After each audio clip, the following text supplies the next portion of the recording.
Welcome to the Energy InSites podcast, your source for the latest insights in deep retrofits, renewable energy, and energy conservation. And now let's get to today's insights. Welcome.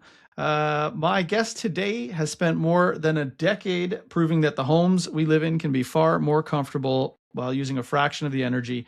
He built the first certified passive house on Vancouver Island. He runs Bernhardt contracting out of Victoria, and he's helped builders across the province climb the BC Energy Step Code. Mark Bernhardt, welcome to Energy InSites. Hi, thanks for having me. Thank you for coming on. We were just chatting before we came on here a little bit about Victoria. I lived there for several years, went to UVic. I love it. It has grown tremendously, which has been a boom to builders like yourself. Tell us a little bit about how you came to be a builder, your experience in passive houses, and let's dig into passive homes. Yeah, well, I think the answer to how did I become a builder is much like many other builders, like by mistake, by accident, and it was never really part of the plan. I actually went to school in Calgary and have a degree in environmental science. And like every good Calgary grad, I went and worked in the oil patch for a little while and doing impact assessments on various oil and gas pipelines. And that was fun for a little while, made good money. But that sort of lifestyle didn't suit. So, I was recently married, didn't want to spend all the time out in the field, that sort of thing. And so moved to Victoria to do basically the same thing, but for golf courses. And it turns out there just isn't that many new golf courses being built. So I needed to find something else. And I had, put myself through school by doing renovations and things like that, and thought, I could do that. So for the first, we've been in business for about 20 years. And so for the first 8-ish years, Bernhardt Contracting was a renovator, mostly commercial renovations. And so we did a lot of weird stuff like doctor's offices, x-ray offices, and things like that. And then it came time to build our own house. Once you've built a lead-lined room where they're shooting radiation at people, you can't just go and build a regular house.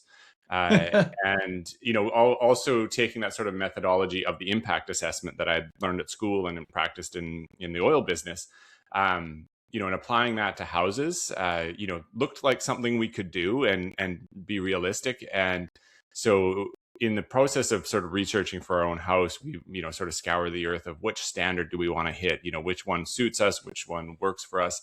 And it was actually my dad who landed on Passive House and went and took some training.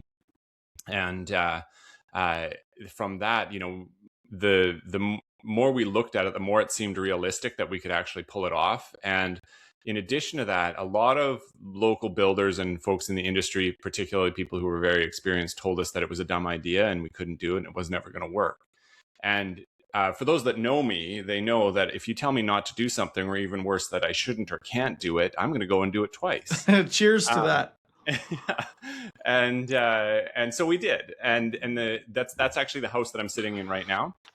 Awesome. So here we are, 14, 15 years later. The craziest thing about that first house is that it did actually work.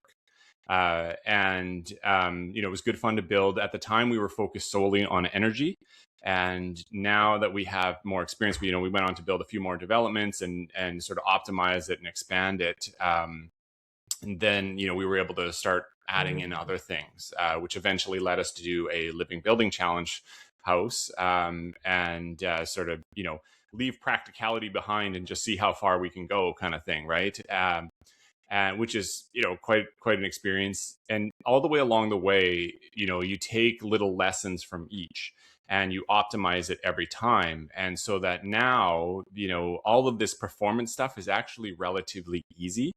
And it's the other stuff that we're starting to add into it. And in the last sort of 5 years, what we figured out is that when you're a builder, you spend most of your time talking about paint colors and tile selections with your client. And even though we were mostly a developer and doing like spec developments, you still end up talking about paint colors with the buyers and things like that. And I just hate talking about paint colors with people. I could care less. You just pick the color and I'll put it on the wall. I don't care.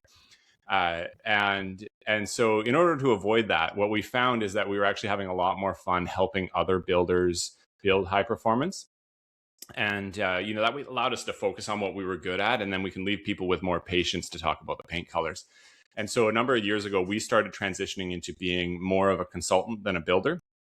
And that's what led us to the Energy Step Code in BC, which is the energy code here in BC, which is very similar to the National Tier Code, operates in a sort of similar way where you do energy modeling and such. And since then we've expanded to be basically a one-stop shop for Part 9 buildings. That's everything small buildings, so like think sixplexes and smaller. Okay. No towers.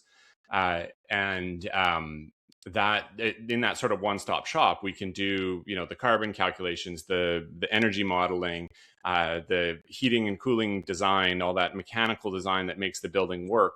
Now recently also the seismic and the lateral loads, that sort of stuff. So it's really a one-stop shop where anything we don't need an engineer for, that's what we want to do. And if we can package all of that and sort of put that all together in this sort of non-engineering world, we can actually achieve very high results for very minimal cost.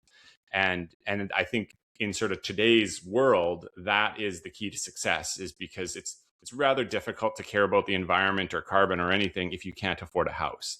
And so by packaging it all and really operating on sort of a really optimized sort of mindset, we can do it, and we can achieve those goals of affordability and hit the carbon reductions and the energy reductions that we need. Amazing. You've touched on a bunch of things there, and I think it's worth noting for some people who may not be as familiar. So just to clarify, so you built the first passive house in BC was your house. The third one, actually, because the first one was Austria House in the Olympic it was the Austrians Olympic Party House for 2010 in Whistler. The same builder that helped build that one for the Austrians actually built a duplex in Whistler. So they finished theirs a few months before we finished this one. Okay. So they won, but it was like a photo finish as far as builders go. And since then we've gone on to build a number of more. Like there's a string of passive houses around town here that we were involved in, including a commercial, passive house and stuff. So we've done the sort of the full range of it, and then of course also that Living Building Challenge house was also a passive house in addition to the living building. And so the Austria House was that a single family residence though, or that would have been something? So it's actually different. A commercial, sort of semi-commercial building. It was there, like every country, when you come to the Olympics, you either build or designate some sort of party house for all your fans to come and cheer. Right. And Austria House, which I think is officially called the Lost Lake Passive House now, it's currently like a ski stopping place where you'd go get a coffee when you're skiing or when you're mountain biking and through Whistler. It's sort of off on the trails in town there, and so it's like a cafe / meeting place for people doing activities. So first one on Vancouver Island.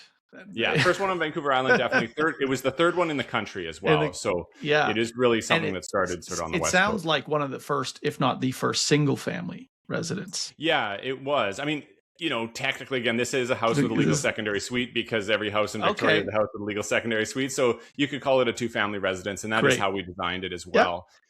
Because one of the things that at the time for us is we had young children and we were in baby jail. Yeah. And so we invited my parents to come and live with us. And so it is built. The suite is not really like what you'd consider a basement suite. It's a proper residence. And so that's worked quite well. Now our kids are old, but having the grandparents there was pretty nice when they were young, because you could go to grandma's. So helpful.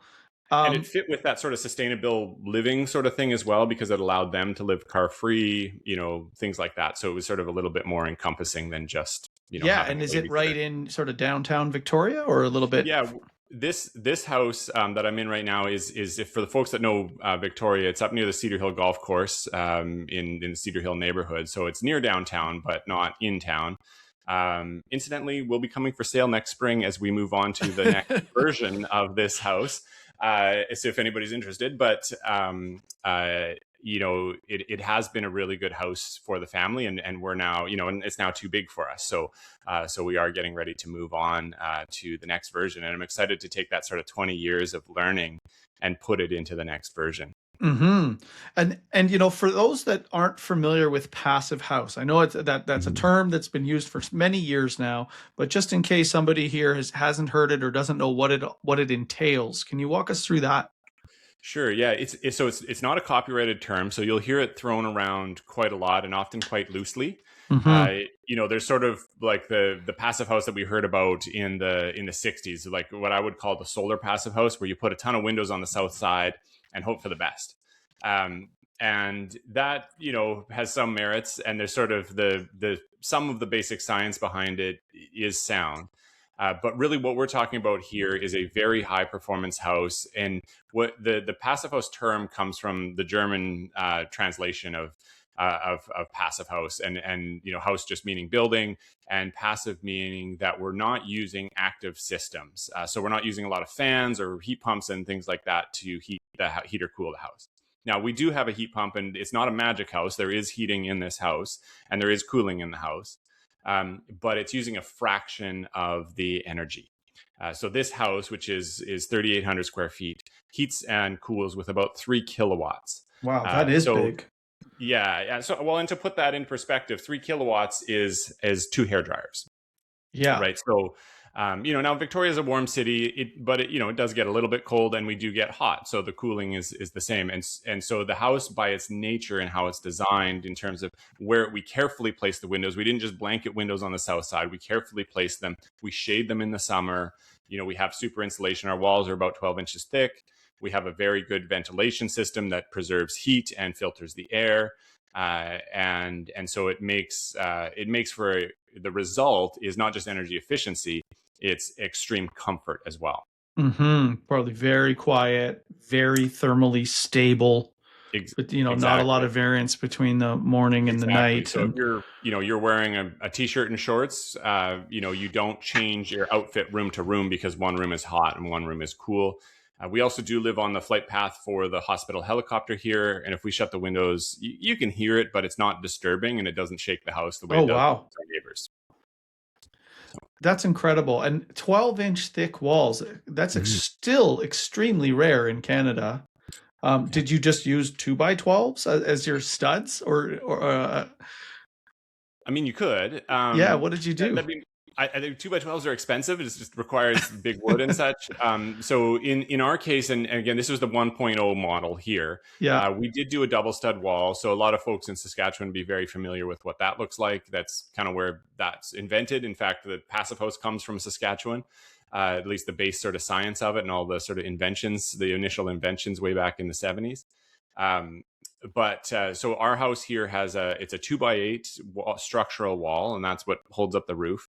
Interior of that is a 2x4 wall, which we call our service cavity, and in Okay. there is where all of our electrical and all our plumbing and everything runs, so that we're not impacting that thicker big insulation.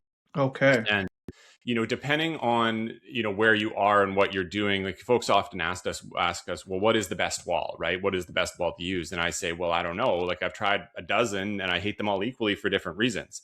And it depends on what you're doing, right? If you're retrofitting, if you're new build in a city versus new build in a forest, that would change what you might do for a wall.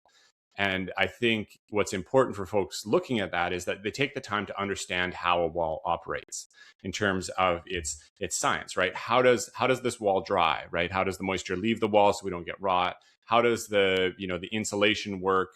All those sorts of things that a skilled builder will look at and choose which type of wall to use. On our next house, for example, that we're in design now, we're likely to use an exterior insulation. So similar to what people would see on a commercial building, where you have like a metal clip and then the green like rock wool insulation on that. Yeah. Uh, and the reason we're looking at that is because that house is in a forest and not yet in a fire zone, but probably in a fire zone shortly. And so we've gone to a much more fire resistant wall. So Okay. that we could survive a forest fire should that be necessary, and but still also taking really good care to have that super insulation so we get the comfort. Yeah, and you take building envelope very seriously. Mhm. So how have you seen those changes, and what have you changed over the years in terms of using, stucco versus wood versus vinyl, let's say, versus metal? Where Yeah. did you start versus where are you now? So the siding, like the actual look of the house, I would say is secondary. Again, back to those paint colors. You tell me what you want on the side of the house, and I'll put it up there. I would tend to avoid vinyl. Mostly, it's a durability issue in most of the climates that we work in. Whether it be from hail or other things. Calgary recently experienced a pretty serious issue with vinyl siding and hail. So I'd want something more resilient than that. But as far as other things go, what in our decision tree, we're looking at the embodied emissions of the material, so how much carbon it takes to make the material. And so some things like metal that are very long lasting, relatively high carbon, but they're very long lasting, so they might tip that balance. Stucco is a concrete product, and so concrete is very high emissions, although very long lasting as well, maybe not quite as long lasting as metal. So it's really a balance between all those different factors, and we sort of lay it all out and weigh the different factors, and that sort of points us in a direction. We do use wood, and we do use wood siding even in a fire zone, Hmm. because it's not necessarily the wood that catches fire. It's usually that an ember locks itself into a little gap or something like that and Oh, then really? smolders away. So a flat wood surface, like a sheet of plywood, for example, is actually very fire resilient. Right. Uh, and so it's not, it's a balance of factors, I think. Wood, very sustainable material generally, depending on which kind of wood you're using and what you're putting on the surface. So again, back to that, we choose the right thing for the right place at the right time. And even calculating in there of what does my crew know how to do. Right. If you're talking to a builder and saying, oh, exterior insulation, if your builder's never done exterior insulation, that may be a very expensive and maybe inappropriate wall for you to use. So they may be more comfortable with a double stud, which can work well as long as you detail it correctly. Yeah, and I know from living in Victoria for several years, I mean, it rains an awful lot. Not Mm-hmm. quite as much as Vancouver, but an awful lot. And so, with your designs out there, are you doing the larger overhangs and other things to really shed water away from the building? Yeah, water management becomes critical. Like I would argue Victoria is actually a Mediterranean climate in that it rains a lot during the winter, but summer now we probably won't get any rain. Oh, Uh, wow. and that's been the case for a number of summers where we basically don't get rain June to August, the end of August, Right. and so we're preparing for heat as much as we are for water. But yeah, generally in any house in any location, large overhangs are one of the key factors you can do to improve the durability of the home. And in our next iteration of our house, that is a key design feature, is large overhangs, and it serves a dual purpose, not just protecting the siding and that durability of the siding, no matter what you choose there, but also then acts as a sunshade in the summer. And in most of the locations we're working in now, it is either right on balance or pretty close to being a cooling dominated location rather than a heating dominated location. Right. Victoria, especially where we're in the Canadian Riviera here. Yeah. But our next house is actually in northern Nova Scotia, and so there we are looking at a sort of a balance between cooling and heating. Yeah, absolutely. And the some of the old rhetoric is that it costs several times more to cool than it does to heat. Yeah, And so, would you say that that still applies? I know heat pumps are getting better. Like there's, when you have yeah. heavy insulation and amazing R values and 12-inch walls, maybe that's less of an issue. That really depends, and this is a bit of a raging debate in the industry, and there's a lot of propaganda flying all over the place. Hmm. Um, so one of the things I also do is I also teach building code and various other things. And when I'm teaching builders, what I teach is do the math. The math is not hard to do.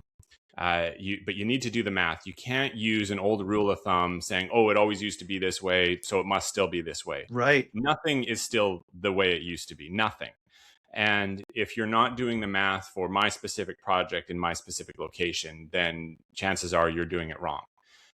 In the warm locations like Vancouver, Victoria, I have yet to see in a very long time it work out that you would use anything but a heat pump in terms of like the most economical way to heat and cool your house. Just a generic heat pump. I have a long time since I've seen that come out in any way other than just use the generic heat pump. And only the generic heat pump. We don't even need, supplementary heating at all, no backups, that sort of thing. Yeah, you don't need the cold climate one. That mild zone is just perfect for the majority of heat pumps on the market. Exactly. And that's where 80% of BC lives. And right. And so as soon as you go outside of that, it maybe gets to be a bit more of a complex conversation. Now in the Okanagan as well, where it's, it's hot and it's cold and, all that sort of stuff, a little bit more complex, but still we generally see now, if you're installing a cold climate heat pump, we generally see that be the most economic way to heat and cool your house with an electric supplementary. And then you go further north and that math might change to maybe include some gas. And the reason that it changes is because heat pumps do lose their efficiency as it gets colder and colder. Most good heat pumps are really good down to -20. So we're talking pretty darn cold temperatures here. Yeah. And what's important for folks to look at is, well, how long is it -20, right? Because now I'm going to be, in BC at least, electricity is a little bit more expensive than gas. It's about double the price, but we're talking pennies here. It's 6 cents instead of 12 cents, or 12 cents instead of 6 cents. And so if I'm going to be running that supplementary heat for 3 months of the year, maybe it's worth investing in the connection to that secondary fuel versus not, right? So if it's only 2 weeks a year, it's probably not worth connecting to that secondary fuel. Right. Versus, Alberta, the rates are quite a bit different, right? And so that math may change again. Saskatchewan, Ontario, different again. In the East Coast where we're setting up to work there right now, again, different again. We don't have access to gas, so it's not really a conversation there. But the conversation is then, well, should we include some propane? And in that case, the answer is no. But these are the questions that I think people need to ask and analyze when you go to build or retrofit your house, right? And in the retrofit world too, it's worth looking at: do I need 2 energy connections? Right? Is one energy connection costing me more than it needs to? Am I really using it in a most effective way? Yeah, we've certainly seen some examples where it's tough for people to get off of something that they already have. Even in the new builds, right? You might want to do, let's say, solar thermal, and it's fantastic and it'll cover most of your needs for the whole year, but it's those couple of days that it's not going to cut it, and then you end up having to spec a boiler, a gas furnace, to meet that entire need. Yeah. And now you're essentially like totally redundant, way over budget. But you've satisfied like the worst case scenario. Exactly. And it's tricky. It's tricky to like thread the needle on that and be able to downsize stuff to still make sure that you're good. And especially the engineers that have to sign off and stamp on these things. That's right. And they're putting in a very big margin for error. And they don't want, nobody wants the call. And we've seen builders do this, because you will get a call immediately from your client if the house is too cold. You're going to get that call right away. And but it's pretty rare to get the call from the client if their heating system is a bit too big. That call comes 10 years later when the system wears out and costs a ton of money. And right. And so there's sort of that immediate there. But on the subject of downsizing, again, that brings us back to our walls, right? And that is, again, back to that optimization and of, how thick should we make the walls to bring down the heating system, to make that heating system much more simple, right? We went through sort of a decade, the last sort of decade in building, of trying to tech our way out of the problem and adding all sorts of like whiz bang technology, and you end up with all these computer screens everywhere. Whereas like, very few people know how to operate that. It breaks, right. Software updates don't work, all these different things that make it inoperable. But if I can have a switch on the wall that says, I want it warmer or I want it colder, that is ideal for 95% of the population, right? They just want to set it and forget it. And if we want to do that in an optimized way, we thicken the insulation, get that envelope really good so that heating system can be small, simple, and sort of runs steady. It trickles the heat in as it trickles out. We're not coming on with the big blower and going whoosh and heating the house quickly. It's this Yeah. trickle all the time. And so do your builds use a lot of the thermal mass and radiant heating or hydronic heating or in-floor systems, things like that, or still more on forced air So systems? I've got to give you a really annoying consultant answer, which is it It depends. depends. And so first, like, there's sort of two parts to that question. Like the thermal mass question, this was all the rage in like the 60s, and if you're in the Earthship sort of world, a very popular thing to talk about. But thermal mass is a battery, right? It's not a magic heat generator, and that's, I think, where a lot of the public get it wrong. They imagine it as some sort of magic system that generates heat all the time, and it doesn't. It's a battery, and it's a battery that can run out. And Hmm. so if you're in a climate like we are here in Victoria, where our temperature changes monthly, it doesn't change daily. That battery isn't really much of an advantage because it doesn't last long enough. You'd need 3 swimming pools full of, hot Right. water to keep you going for the months. But if you're in the desert, South Okanagan, where the temperature swing is daily, now thermal mass starts to matter a little bit. The prairies maybe as well. That may be an advantage. But the cost of installing large thermal mass that will actually make a difference is high. So, a huge lump of concrete in your living room is a fairly high cost. Hmm. Uh, and drywall has a thermal mass. Wood has a thermal mass. So it's not that you're getting zero. Yep. You're just not getting as much as a massive lump of concrete in your living room. So there's some pros and cons there, right? We do pay attention to that, but it's not necessarily the central design feature. As far as mass heating goes and radiant floors, this is something that is a real hot topic for many of our clients, because many of our clients are coming from older, your 60s, 70s stock housing. It's cold all the time. And they went over to their friend's house who has a, heated floor, and it felt amazing on their feet, and they love Right. it. They want Big it in their selling house. feature, the warm Yeah. floor under your feet. I can't tell you how many Yeah. people, myself Exactly. included, dude. That's like that'll Oh, get you. that's amazing. Yeah. And the problem is their friend also had a 1970s leaky house. And if you put that in a new house, a new house that is not even passive house, just a modern, properly built, decently insulated house, that house doesn't need nearly as much heat.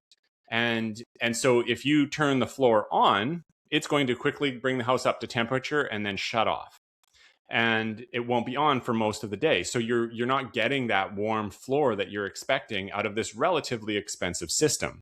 Mm. And so you're paying for it, but you're not, what's the point? And in some extreme cases too, it might heat one room because the sensors in that room, it'll heat that room, but then not make it all the way down the loop to the rest of the rooms. And so we get this sort of uneven heating. Yep. And then folks that do spend the money and put it in, and they want that warm floor, what they're finding is that they actually have to open a few windows in the winter in order to get the floor warm, because they have to let the heat out of the house so that the floor will turn on. And so Interesting. you're sort of defeating the whole purpose. And so what we're finding is it's just not a real good way to heat a modern home. The floor will be Hmm. warm, comfortable to stand on. It's not going to be that bone chilling cold the way an old house is, because it's insulated. And so a better system in a modern house is to heat the floor strategically. Hmm. So do like the bathroom, for Yep. example, very easy to do with an electric heating mat. And then you're only heating it at certain times of day when you're standing wet and naked and getting out of the shower, and you're not going to overheat the house by That's a having this relatively little quick. You could like re- hit a button when you yeah, go in the shower, and by quick the time you come reaction, out, or it's it's on a timer. yeah. Those are things that now we've got that feeling of luxury, Mm. but we're not overheating the house, and it's just this sort of spot where it matters.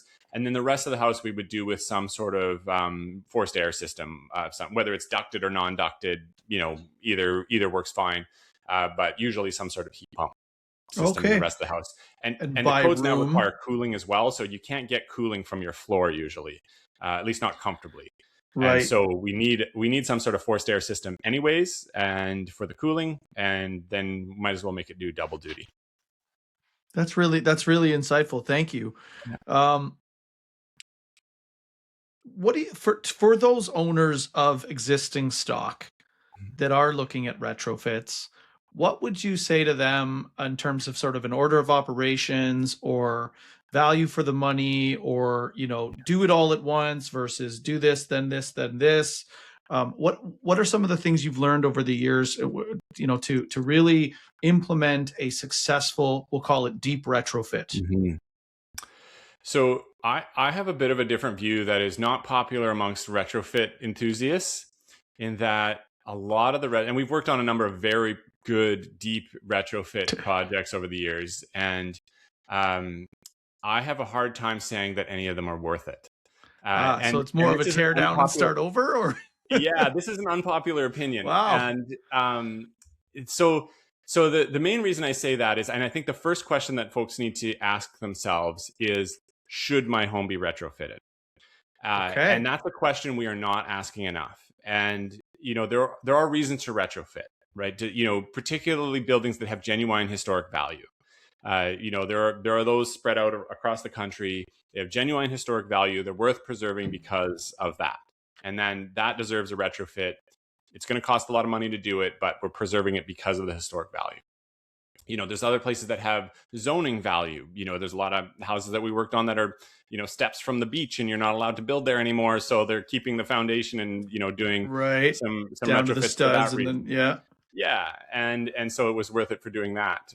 So those are justifications. But in terms of cost, carbon reductions, and livability of the final house, that has been hard to justify. Most of the Hmm. retrofits, the deep energy retrofits that we've worked on, have been $1 million plus, and so that's way out of reach for most people. And they're very cool, but is that the right thing to do? Or these houses that didn't have historic value or any other sort of real values, they're just like 1950s houses in the middle of Victoria. Would we have been better to take that down, recycle the house, which is very easy to do, and very, you disassemble it and use the pieces. Hmm.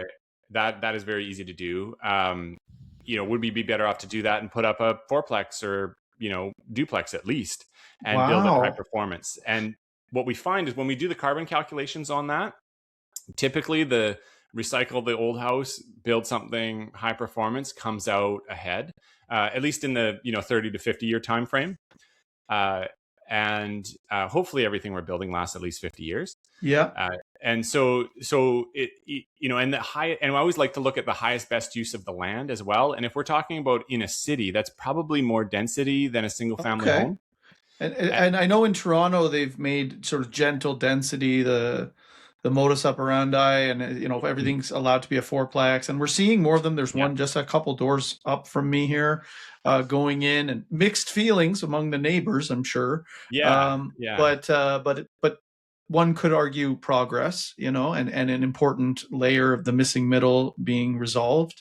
Um, Exactly. If we look at like carbon per person, right? yeah, yeah, Or things, metrics like that, I think it's all one sort of crisis, right? Like there's environment, there's affordable housing, it all ties together into one sort of big thing that we have to deal with. And retrofitting a single family home into a shinier single family home is not going to solve half of that crisis. hmm.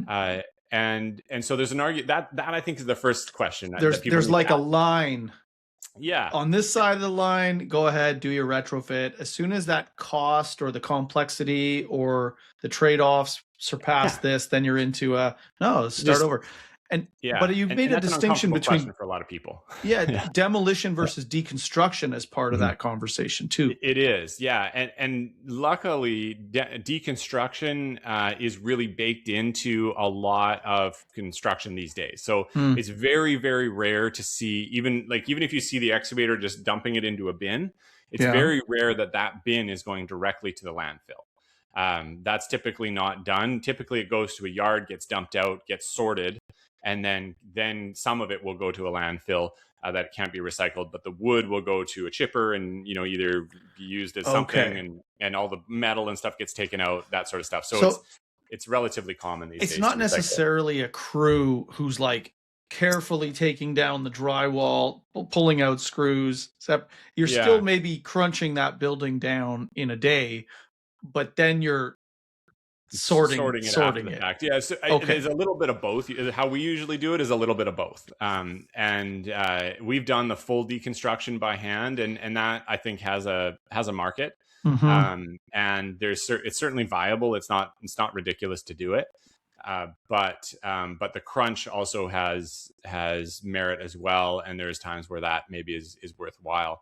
But I think as long as we've examined that in the beginning of what should we do this retrofit, and if we've decided to proceed, and rural properties, all those places where density isn't necessary or it doesn't make sense, that's where retrofits I think really shine. Particularly in the rural situations where your power may be rickety and insecure, retrofitting so that your house cools down slower when the power is out can be a huge benefit. And from there, the next thing to do is to make a plan.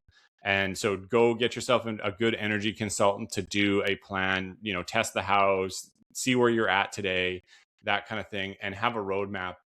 I don't know too many people that can drop $1 million on a house on a weekend. And Yeah. so, doing it all at once is unusual.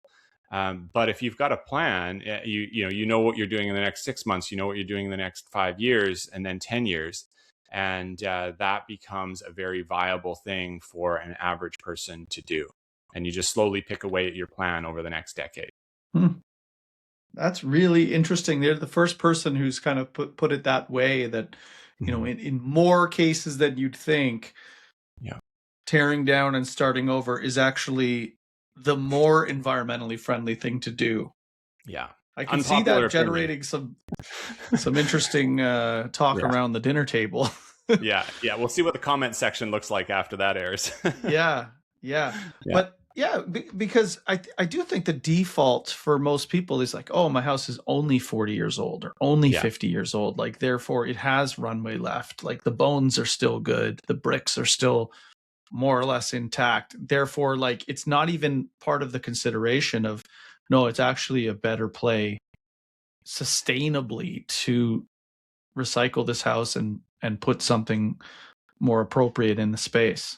And that may be true, and I'm not saying like, oh, tear it down today, right? Like that I don't think is the right conversation. There are some that maybe should be torn down today, but the right conversation I think is do we spend the money now, or do we let this house live out its life, right? Most houses built today, their lifespan is actually only 30 years, and the main reason for that is not that the house was no good anymore. It was land use change. Things get more dense and things like that.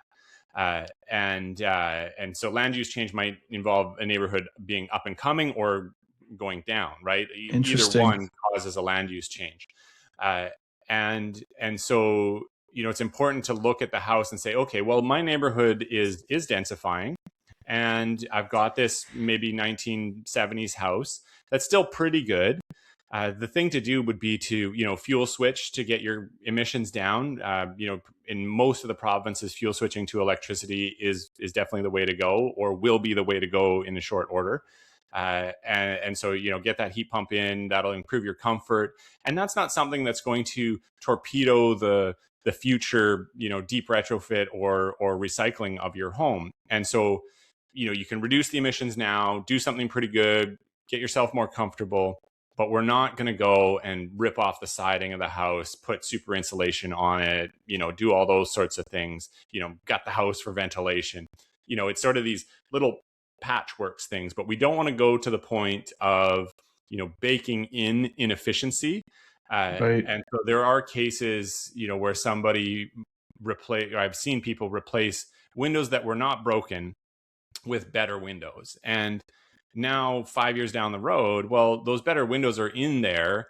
They helped comfort, but this house is not really benefiting the community at all or anything. And it's at the, it is sort of at the end of its life, but we've extended the life of this thing that really doesn't need to be there. So you're sort of, pushing out a problem in some cases. And so and that is a hard a hard thing for people to look at. It's their home, it's their pride, looking at your home and saying, nah, is not really something people do, right? You don't really think of your home as a disposable asset. It's, your family grew up there, has emotional, sentimental value. Yeah. Yeah, that's a tricky one psychologically for people to start to look at and think about differently. Yeah.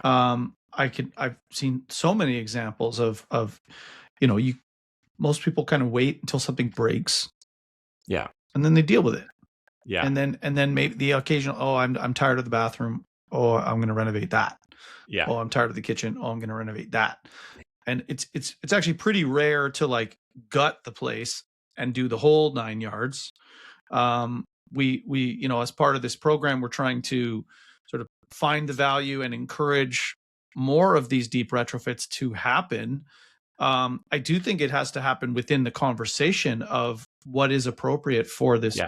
this lot, the zoning that you have now versus maybe 10 years ago, the family that's living there, how they're aging out or aging up or whatever, and looking at it over a longer term horizon. Yeah. Part of this program, the Energy InSites program, came out of the Deep Retrofit Accelerator Initiative. That was inspired by Europe and the Energy Sprong movement over there, where a lot of what they were doing was taking prefab SIP panels, structural insulated panels, and kind of doing lasers around a building. Let's say it's a row house, and then coming in, building it offsite, coming in, trucking in, craning in new wall panels and a new roof, and then boom, boom, boom, like a jacket around an existing home, and then financing that over time through the energy savings. And I think the Canadian experience, though we've tried to duplicate that, has found challenges with that. We have a lot of unique buildings that are not pure rectangles that make that easy. I've spoken to some SIP panel manufacturers, and a lot of our buildings were built out of wood 50, 70 years ago, and they kind of go like this. So you end up having not square, not plumb, not true walls, and therefore doing lasers and making precise factory builds to go over something become quite challenging to fit. And then we have dormers and all kinds of bay windows and all kinds of things that make our stuff a little bit more hairy to do that with. And the envelope upgrades, sometimes the life cycle assessments of those hasn't been worth the squeeze. They come back as a 40-year payback, a 50-year payback. Well, now, in light of what you're saying, it would almost seem that in more cases than we would have originally thought, you're better off kind of reimagining that lot. Well, exactly. And I think one of the keys there, the difference between what Europe is doing and is that density, right? And that is really key. And so, to be clear, like when I'm saying probably might tear it down, I'm usually talking about a single family house there. Right. And, a low density in the inner city where a high density would be, better for the community in general, more people living there, more energy efficiency, all that sort of stuff. Then we can afford the buses and all the other stuff too. And so I think that's a key. And if we start looking at retrofits of a lot of the wood frame low rise, like 1970 stock that we do have on the West Coast throughout Canada as well, there's a lot of that built in the 70s that is relatively affordable, decent rental housing. The walk-up apartment buildings, you mean? Yeah, walk-up apartment buildings. Those are much easier to retrofit because they are these big flat walls, right? So you can take a panel and stick it on, you can wrap the sleeping bag around it, right? But the single family home, like you say, they're all slightly different. A lot of them are crooked, it's just too expensive to be worth it. And so I think the deep energy retrofit world is probably, in Canada at least, more going to focus on those low-rise wood frame, apartment buildings. Maybe the townhouses if they're a consistent design, but that's really where I see the real good stuff for deep energy retrofits. Concrete buildings as well. There you've got a structure that is probably worth saving in terms of embodied carbon and things that it's worth retrofitting. It's just I'm not sure about those single family homes. I think that's really a place where there's opportunity, but not necessarily game changing value in terms of deep energy retrofit. So one thing I can see people doing is, not necessarily being ready today. They're living in a single family home. They've still got their kids there. They're another couple of years till college, so they're not quite ready to turn it into a fourplex tomorrow. So to those homeowners who do want to kind of like, maybe they're open to this idea of a higher and better use, but it's a phased approach. They're going to make a plan. They're going to do an assessment that maybe that's 5 years from now, 10 years from now, on a nice organic trajectory. So between now and then, what are some things that you would suggest that they consider doing that make sense and aren't kind of just like a lost cause, or might actually improve their quality of life or reduce their costs or have a good ROI or whatever other metrics you might think are relevant to them? I would say it's the fuel switching. So a lot of folks across the country are on, gas only heating, which doesn't provide them with cooling, which is inefficient for heating. Even worse, some folks, some of my neighbors are still on oil, which is ridiculous and expensive. And so that alone will improve your comfort. It'll reduce your energy bills. It's easy. It's relatively easy as a retrofit. You can hire somebody and they'll be done in a day or two. And that doesn't remove any ability to do something a little bigger in the future. So that would be the first thing. That I think is the lowest hanging fruit, is that fuel switching And so particular. if that is a ductless heat pump or something Yeah. like that, like theoretically you could actually uninstall, put it in the shipping container while the new thing's getting built, and like reuse that in your new Theoretically, home. yeah, I mean, the new home is probably going to use a different size unit, but if we're going to spend $5,000 to $10,000, retrofitting in something, that's probably not, and at least in today's scale, I mean, $10,000 is still a lot of money, but it's not like in today's It's scale of not a building million. something new. That's not a game changer. Yeah. And we can recycle that equipment, and maybe it gets reused, maybe not, but certainly in the new house you'd probably be redesigning a little bit. And in terms of that sort of, what do I do with my house? Like the BC government in particular tried to work on a program that would allow for like the citizen developer to happen, where somebody who owns a house on a big lot would be able to develop that into something denser and higher performance. That really hasn't worked out that well, and it's primarily because financing is difficult. The average homeowner just doesn't know where to start. But there is a good market in sort of kicking off, and has been underway for a little while now, with the more professional developers. Like when Granny does move out of her house that she's lived in for 100 years and still in original condition on a big lot in town, that's when a developer will come in and buy that house and do something with that lot.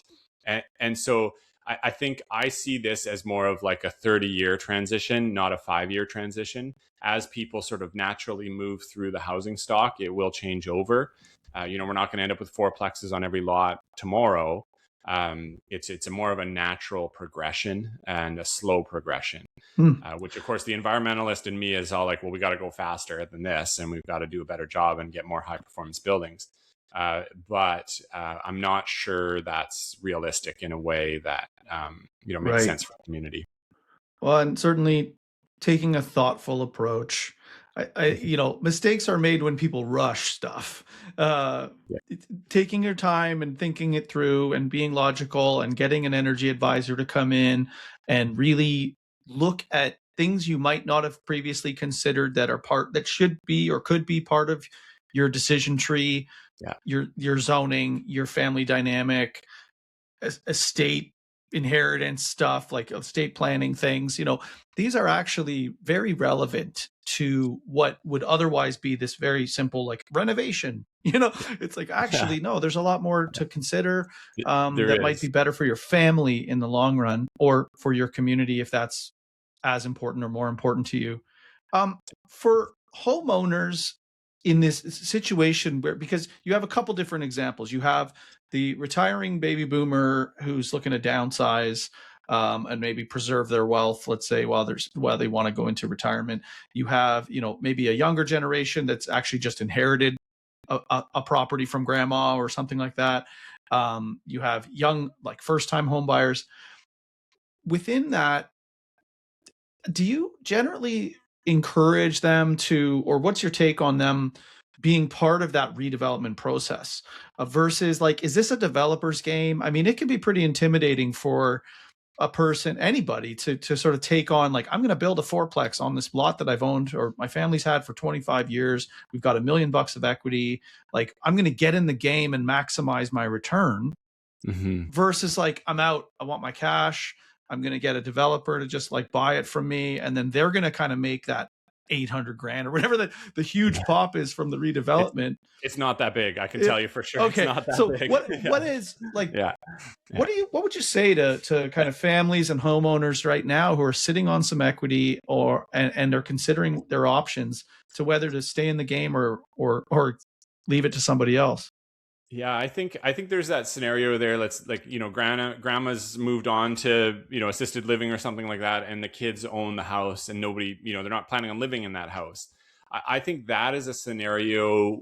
I see a business model there where a homeowner could partner with a developer and let the developer sort of take it, and they have their sort of equity is the equity in the house. And I do see a business model there. I haven't heard of that being successful yet, though. Hopefully it is somewhere, but I do see that could work. I think you'd need a very patient homeowner and a very, someone who's really willing to just roll with it, because development is a complex game. You may go to the city and get denied 3 times. You may have to change the design 8 times. All the neighbors are going to hate on you for a little while until it's built. And then usually they'll claim that it was their idea and they love it. And so very few homeowners are willing to do that or capable of doing that. So it really is a developer. It's a professional. Even trying to understand the developers that are worth partnering with, or the separating the good ones from the okay ones from the sort of Mike Holmes stories that you hear about. I mean, how does an average homeowner figure that out? Yeah, it's near impossible for your average homeowner, right? To sort of separate that out and figure out who is the good developer. We work with developers all over the city, and so we sort of know, but even working in the industry, it'd be hard to pick a partner. And so I think there, on balance of risk, there's probably more risk involved for a homeowner trying to do this than it would be worth. I'd probably lean towards cashing out and just letting a developer take the risk. Interesting. Well, I think we should have you back and kind of reassess this in a couple of months and see if anything changes. I think we're looking pretty good for time today. Mark, this has been a real treat. I've learned a ton. For those who are interested in what you're doing, maybe is Victoria the primary market that you serve? Yeah, so our head office is in Victoria, but we serve all of BC. We have satellite offices in Qualicum, Kamloops, Penticton, and the Kootenays. And so we do serve basically everything south of Prince George and work all over there. And we do have projects. Our development projects are all in northern Nova Scotia right now. So there's some interesting stuff going on there, and some affordable housing that is passive house level performance going up in that area. And some off-grid kind of fun stuff there as well. So lots of interesting things. So how can people get in touch with you? The best way through our website, it's bernhardtcontracting.com, and there's a contact form there, and that email will get to the right people. Amazing. Well, Mark, thank you so much for coming on today and sharing your wisdom. This has been super insightful. It's got the wheels turning for me. Certainly some things I got to think about, and I hope it has for others. And I hope to have you back. Excellent. Well, happy to have you. Thanks a bunch. Thanks for having me. See you later. Take care.